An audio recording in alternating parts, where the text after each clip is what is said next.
마태복음은 감히 제목을 붙여본다면은 예수 그리스도의 책, 예수 그리스도의 말씀이라고 정할 수가 있지 않을까 생각이 됩니다. 우리 마태복음 1장 1절 잠시 보시겠습니다.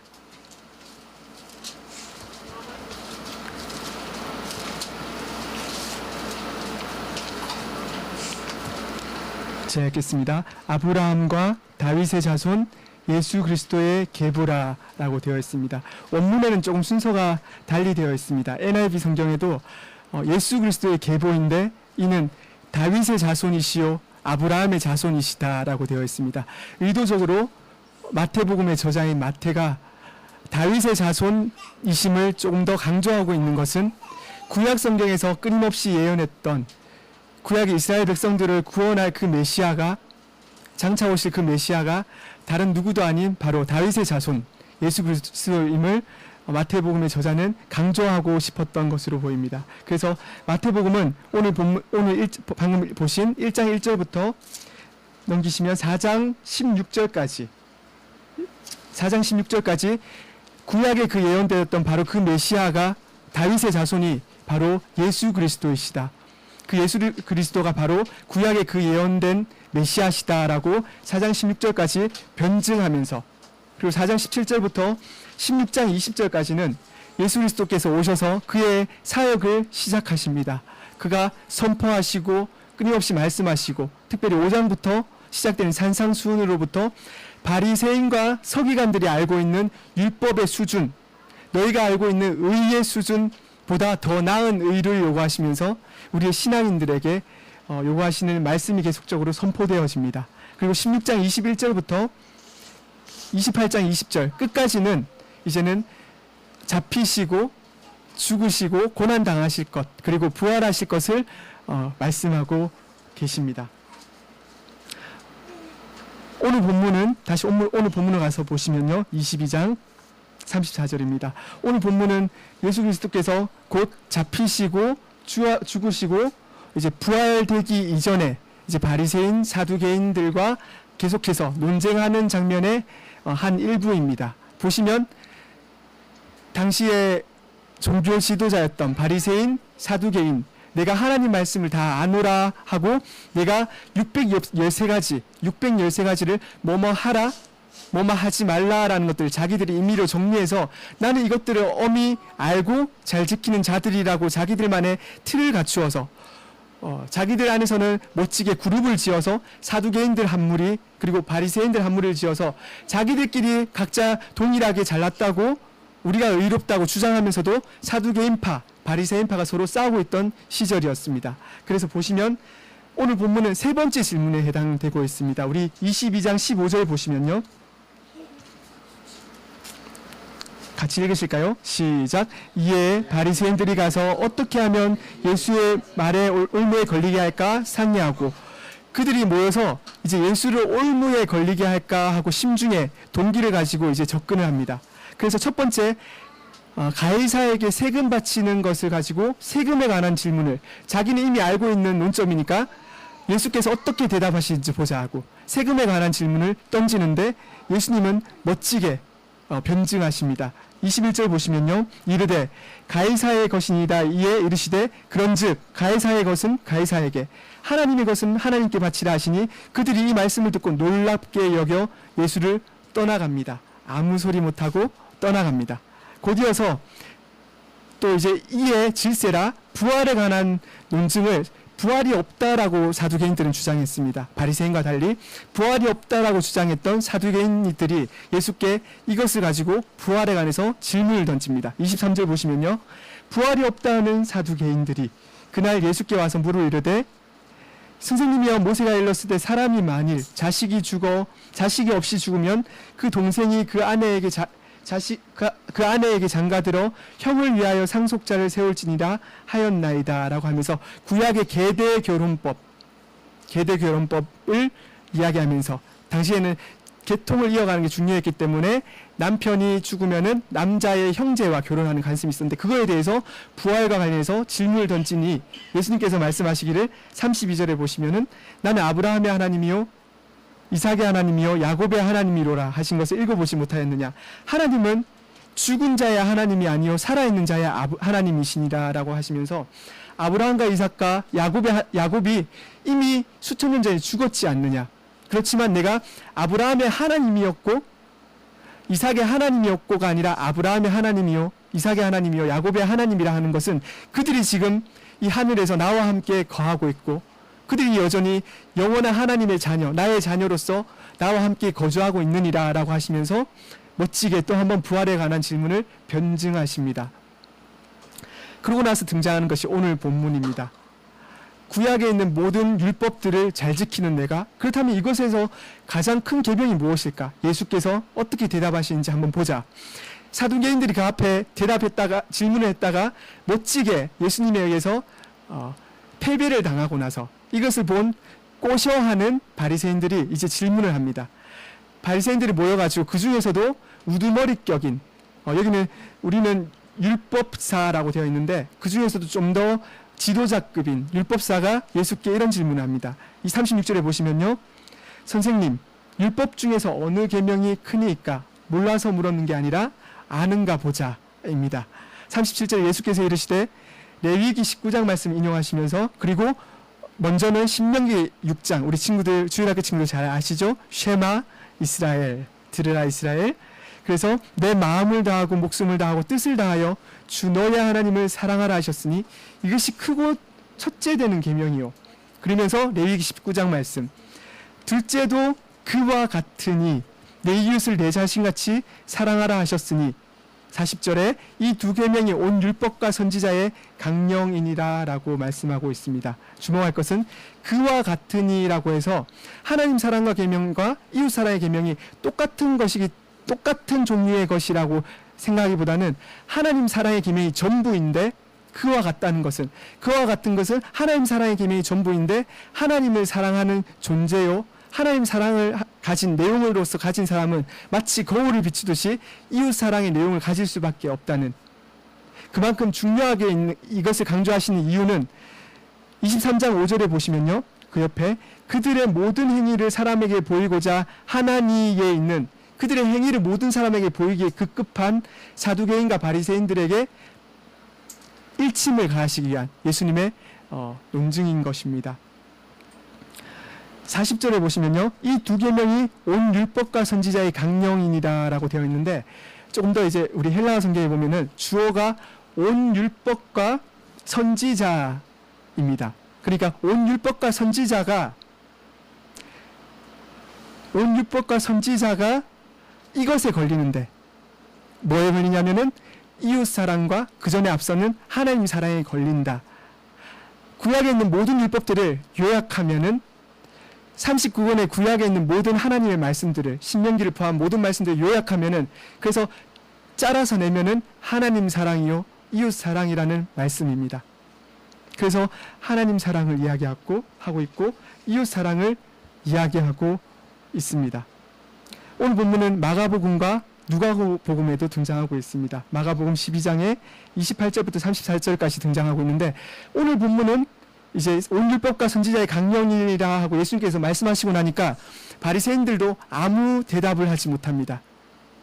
그들이 부끄러워서 도망갔는지, 그들이 할 말을 잃은지 기록되어 있지 않지만, 마가복음에는 하나님 나라의 백성이 어떠한 모습입니까? 라는 질문을 하면서 예수님께서 이런 질문을 하고 난 다음에 칭찬하는 듯이 기록되어 있고, 누가복음에는 여러분 잘 아시듯이 10장에 누가 나옵니까? 선한 사마리아인의 비유가 나오면서 마지막 결론에 너희도 가서 이와 같이 행하는 자가 참된 이웃이다. 참된 하나님을 사랑하는 자고 곧 이웃을 사랑하는 자라고 이제 복음서 저자들이 조금은 강조점을 달리하여 기록하고 있습니다. 마태복음의 강조점은 분명히 사랑을 행하는 것이기도 하지만 더 근본적인 것에 있는 것 같습니다. 왜냐하면은 마태복음 1장부터 예수 그리스도가 어떠하심을 이제 제시하고 있고, 계속해서 산상수훈에 사랑하라, 이웃을 섬겨라, 원수를 사랑하라까지 나오고 있습니다. 이는 구약의 모든 말씀을 이룬 예수 그리스도께서 구약의 모든 말씀을 이루었기 때문에 너희는 이제 바리새인과 서기관들이 내세우는 의의 기준, 옳음의 기준보다 더 나은 자가 되면 되어야지 그들이 말하는 정도의 형식에 구애되어서 사랑하는 자가 되면 안 된다라는 것입니다. 우선 내 이웃을 내 몸과 같이 사랑하라라는 것을 좀 더 생각을 해봅시다. 이웃을 사랑하라고 하면은 여기서 내 이웃을 사랑하라고 하면은 이제 우리가 이해하기는 쉬울 것입니다. 그런데 내 몸과 같이 사랑하라고 말씀하신 건 대체 무엇일까요? 성경에 어디에 나를 사랑하는 만큼 이웃을 사랑할 수 있다고 나오는 구절이 있습니까? 나를 사랑하는 것이 율법의 첫째 되는 계명이요 신앙의 예수 그리스도께서 오셨으므로 물론 나를 사랑해야 된다라는 말씀을 명확하게 기록된 곳이 있습니까? 우리 성경을 잠시 보시기를 원합니다. 디모데 후서 3장입니다.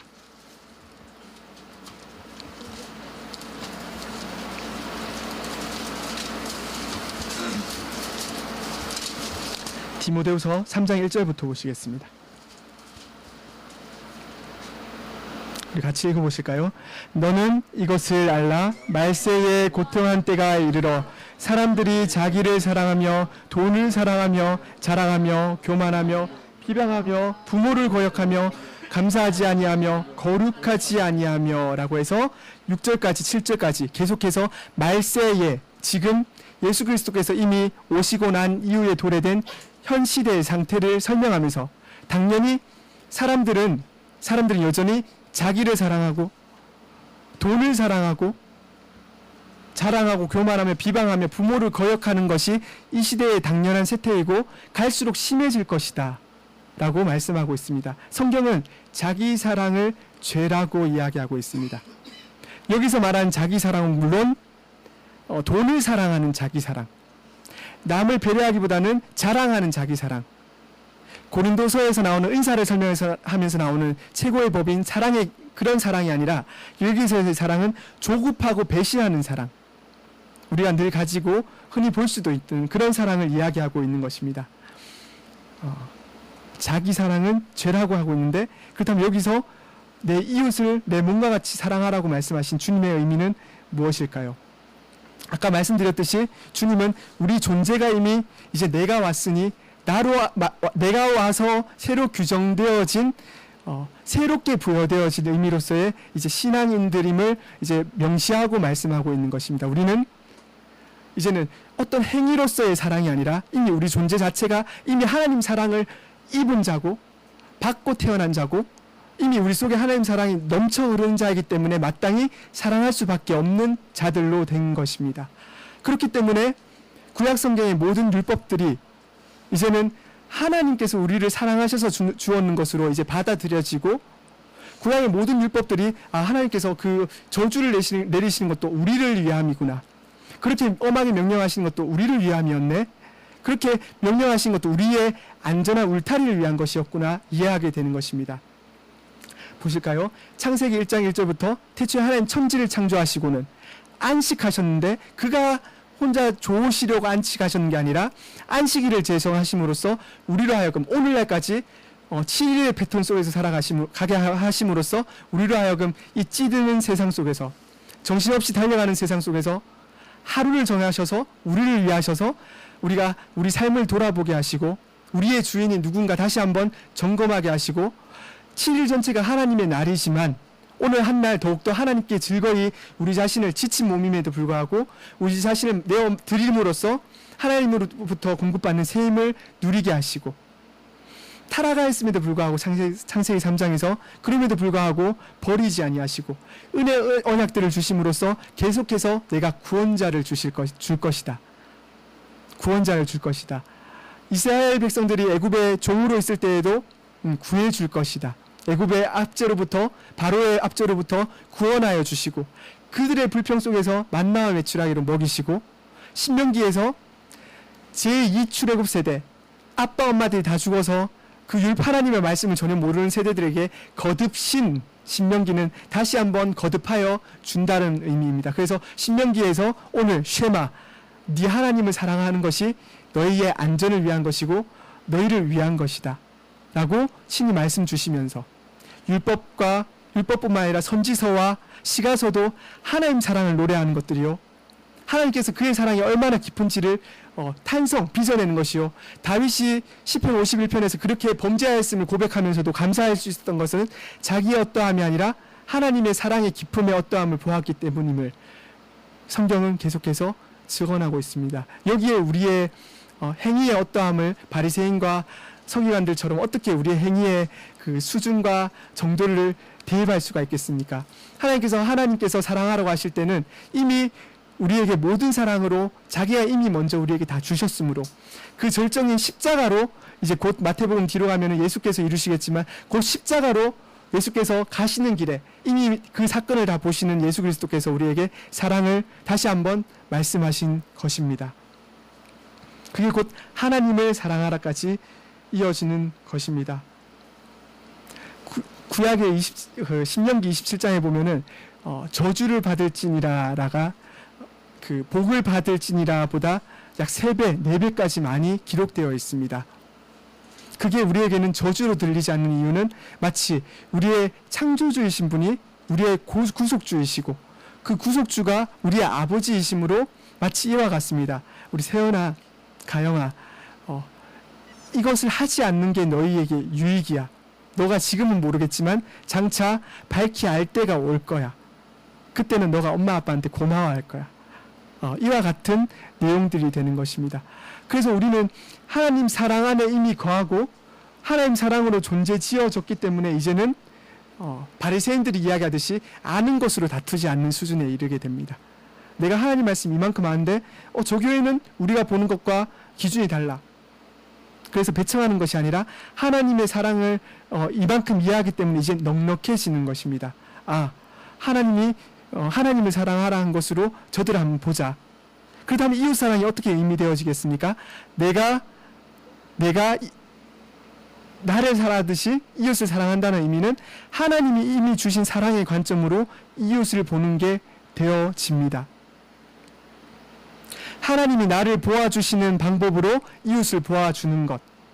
내가 나를 사랑하는 것은 율법의 시편의 모든 말씀들이 증언하듯이 내가 나를 사랑함으로 하나님 말씀에 순종하게 되고 내가 나를 사랑함으로 하나님 말씀 비추신 대로 행하고자 하고 하나님께서 나를 사랑하시는 것이 이런 것이라고 한 대로 행하려고 하는 이유는 내가 나를 사랑하기 때문입니다. 그게 하나님께 순종하는 것이고 나를 아끼는 것이기 때문입니다. 이제 하나님 사랑이 우리 안에 거하는 자는 나를 사랑하는 것의 정의가 바뀌어졌습니다. 디모데후서의 말세의 일반적인 세상의 풍속대로가 아니라 이제는 돈을 위해서 나를 사랑하는 것이 아니라 돈이 있다면은 청지기로서 하나님 나라의 원리가 이런 것이 하여 어떻게 하나님 나라의 몫을 이루어드리기 위하여 이것은 눈에 보이지 않는 것이지만 내가 어떻게 착한 행실로서 그리스도인은 다르구나 이것을 드러내기 위하여 돈을 쓰게 되고 말 한마디도 예전에는 그냥 내뱉었을 말도 내가 그리스도인이구나 하나님의 사랑으로 충만한 자라면은 어떻게 말을 내뱉어야 될까 고민하게 되고 이전에는 그냥 살던 것이 잘 모르는 하나님 말씀이지만 과연 하나님 말씀은 무엇을 이야기하는가 고민하게 되는 수준에 이르게 되는 그것이 바로 하나님의 자녀의 신분인 것입니다. 그게 바로 자기 사랑의 내용입니다. 그렇게 되면은 이웃을 볼 때 저 친구가 아무리 미워도 내가 하나님 말씀에 순종하는 관점으로 이웃을 보게 되는 것입니다. 친구가 미워서 멸망에 이르도록 내버려 둘 수 있지만 복음을 전하지 않을 수 없게 되고 친구가 멸망에 이르도록 볼 수 있지만 하나님 말씀이 교훈하는 법을 친구에게 권면하게 되고 주의를 좀 더 지키는 게 어떻겠니?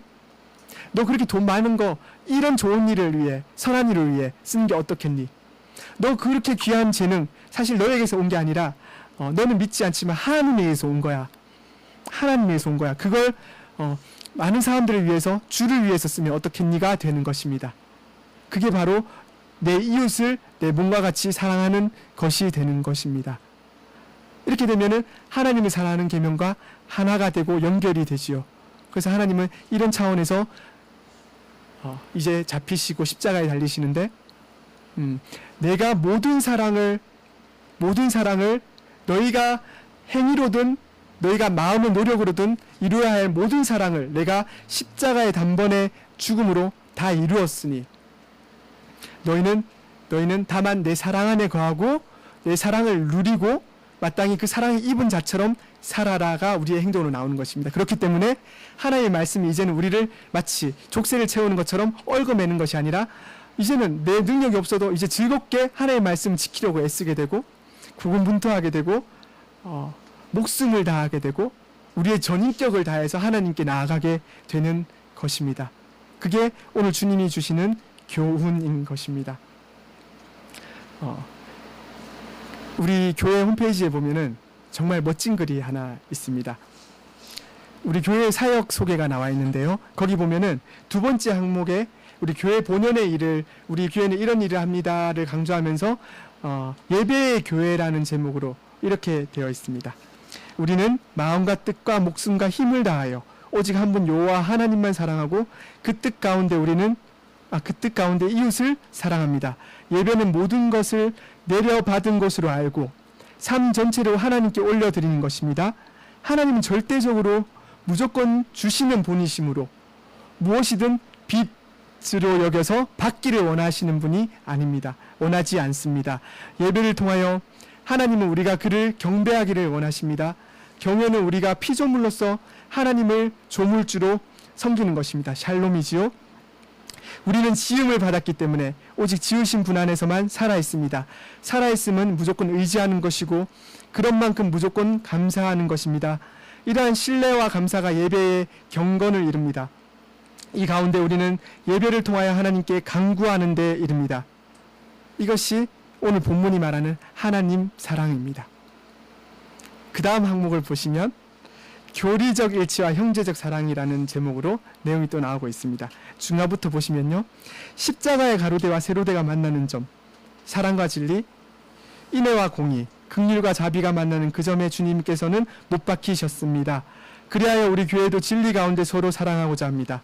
사랑이 없는 진리는 살을 베는 양철과 같고 진리가 없는 사랑은 우매하여 소경을 인도하는 것과 같습니다. 이것이 바로 이웃 사랑의 의미입니다. 이 두 개가 하나가 될 때 하나님을 사랑하라. 둘째는 그와 같으니 내 이웃을 내 몸과 같이 사랑하라. 온 율법과 선지자의 강령은 구약성경 전체를 말합니다. 이 전체가 이 하나님 사랑의 계명에 곧이어 나오는 이웃 사랑의 계명에 매여 있다. 원문 그대로 표현하면 걸려 있다. 십자가에 못 박힐 때 걸려 있다는 표현을 여기 쓰고 있습니다. 모든 계명이 여기에 걸려 있다고 합니다. 이제는 사랑으로 다시 한번 하나님 사랑하는 마음으로 이제 구약 성경부터 펼쳐 보십시오. 모든 것이 나를 위하시는 하나님의 말씀이 될 것이고 그 무서운 저주요 어떻게 하나님이 이렇게 무서운 말씀을 하시나 하는 본문에서도 은혜를 확인하실 수 있으실 것입니다. 우리로 말미암은 사랑이 아니라 마태복음 뒤에서 다 계속 나오듯이 십자가에서 다 이루신 오직 참 하나님이시자 참 사람이신 예수 그리스도께서만 하실 수 있었던 그 공로에 의지하여 되어지는 사랑입니다. 이 사랑에 든든히 거하여 세상의 어떠한 환경과 힘듦과 고통과 비명과 억울함과 누명을 당하더라도 이 사랑 때문에 심중에 웃으며 상대가 보기에 오히려 의아해할 정도로 저 사람 나에게 이렇게 욕을 얻어먹고 나에게 이렇게 사기를 당하고 나에게 이렇게 모멸감을 당했는데도 어떻게 저렇게 미소를 짓는가. 물론 그 앞에서 실제 미소 지으면 오히려 상대의 분노를 사겠지만 심중에 미소를 짓고 샬롬을 누리시는 우리 십자가지기교회 사랑하는 성도님들 되시기를 소망합니다. 제가 기도하겠습니다.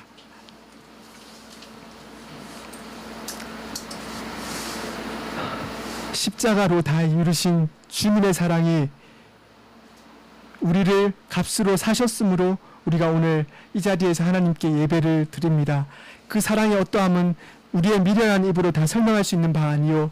그럼에도 불구하고 하나님 사랑이 우리의 가장 큰 기쁨이요. 이웃 사랑이 우리의 가장 큰 사명임을 말씀을 통해 확인합니다.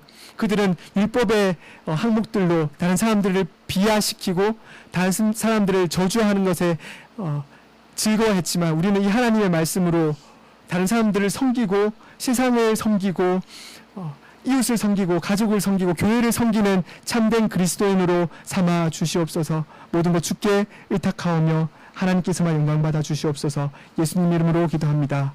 아멘. 찬송 218장입니다.